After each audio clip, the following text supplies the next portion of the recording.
gwikirwo mawatho ati ngari yothe rakua nyamu teo wona yanyitwo na vangi ngari yo igacinwo o hau na vangi yo tondu vangi ici nocio ithiaga wona cianyitwo cie ngari-ini na nyonete maita maingi na niturouga cikoyo cigatwarwo borithi igũtũra borithi miaka na miaka ugakora ni ciorĩire kuo na nocio icio coka kunyuo. So mawatho ni direciria na thirikari and of course the National Assembly and the Senate uria mangihota the county governments moke na mawatho maria makuhota ku address maundu maya maratu gehe kieha gwiciria ira iyo andu meciria uria kurathire ndigwiciria ni undu mwega tondu amwe acio ni maithe ma andu.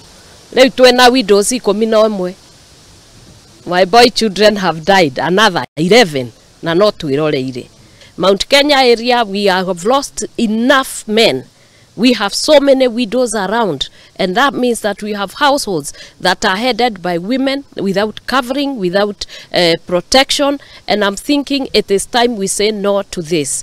Those ones who are making those poisons and killing our people, they better be served on notice. We are not relenting. We are going to continue until this thing comes to an end. We have just lost another 11 people and others have gone blind. This is a crisis that is in the country, and all of us must come together and work and make sure that we are not losing a generation, and we are also not losing fathers, and we are not losing the boy child. I'm willing to mobilize and make sure that we are not losing our men